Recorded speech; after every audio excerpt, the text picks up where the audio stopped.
We are back with another video. Got a few other things I wanted to mention about this April release. So first of all, we're going to be jumping over to Atlantis because I want to mention the change that took place over there. You are going to notice now that these guys are no longer scaled. So the scaling system that they've been working on and adding to all the other maps has finally hit Atlantis. Now, this is a good thing because it's going to make it much easier for those of you who are still playing through the saga here. However, there is a con to it as well.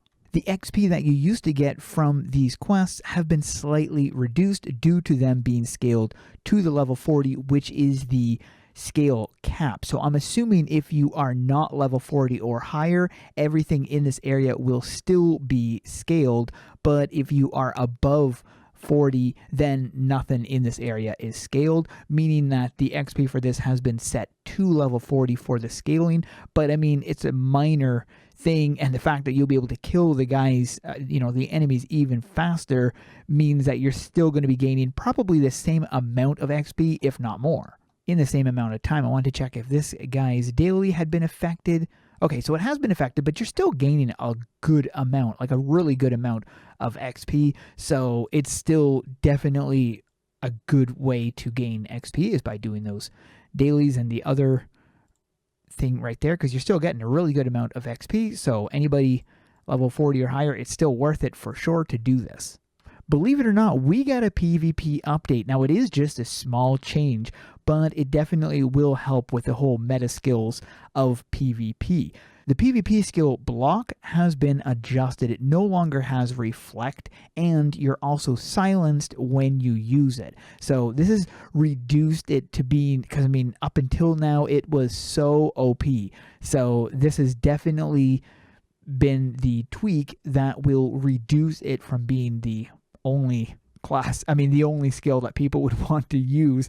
So maybe now it'll be more in line with the other PvP abilities. In Battle on Town, we have a new NPC just over here. If you head up here, you're going to be seeing the Dricken Acolyte, and they have the Feathered Shop. In here, you have several different Stickless Cage versions, as well as several different Drickens, and then the entire Dricken armor set. You also get a free item, the Retro VR Goggles, which is actually really cool. Look at that. Those are really awesome goggles. I really like those. And then you've got the entire set. I won't show you everything, but I will show you some of the things. This is the tail. It's the belt, but it's got a tail with it. Very cool. And this is one of, this came out years and years and years ago. This is the armor set of it. Actually goes really good with my Frogzard Ate My Head morph. And then you have the shoulders. These are the shoulders. And then these, which are actually feathers and kind of a cape. So it's attached to your arm, which is very unique. There's no other one that does that. And something that is, I love this. I think it's adorable. A Dricken on your head. Although it looks like he pecks at your head there. And then he eats something. You eat a piece of my brain, you mean thing. But it's funny. I like that. And then you have the 3 different Drickens. So I'll just show you these quickly. You get the Drick Cage. It's got sunglasses. It's adorable. And then the Battle. I have this one because it's so cool. He's armored. He's got a shield and sword and a mace thing on his thing. Is very cool. And then, of course, the standard Dricken for all you Dricken lovers out there. Then you have the 3 Stickless Cages. The first one is just the Match Stickmen. Right there. And that's the only one I don't have out of the 3 of them. I have this one, the Stickless Cage in the Sticker Man. Just a Stickman, and then the Stickless Cage in Gone in 60 Seconds. Way back when this came out, I'll make a separate video on the original April Fools that they had. It was crazy. We're going to head over to the Guardian Tower, because in the Guardian Tower they have something for Guardians, and this is very, very nice for Guardians. So you're going to go right here, and then in the Guardians Playful Spirit, you're going to find a quest right here. Now this is a daily, but every day you'll be able, for 5 Guardian class tokens, you'll be able to get a Fool's Gift. And if you guys don't know what that is this, the Fool's gift. And of course, that is also the very same thing that you get right here from Pity the Fool. And you've got the Fool's gift right there, but it costs 1,000. So if you're not a guardian, you're paying 1,000 dragon crystals for this, whereas in every day you can get this for free. So if you are a guardian, make sure you head over to the tower and grab it. If you're wondering how you can get those tokens that you need, I will explain that very briefly as well. So you'd be interacting with the NPC just around the corner right here, and forts will have a guardian task. This is going to give you 25 of them. You need the guardian report. Very simple. Once you grab this quest, you're just going to be heading to the daily quest. You just go to the daily boss fight, and then you simply have to go whichever boss fight area it is, and then you'd just be killing the boss. For example, it's this big guy down here. You'd be killing him. He's going to then drop the guardian report. You pick that up, and then you can turn that quest in. It's just that easy to get it.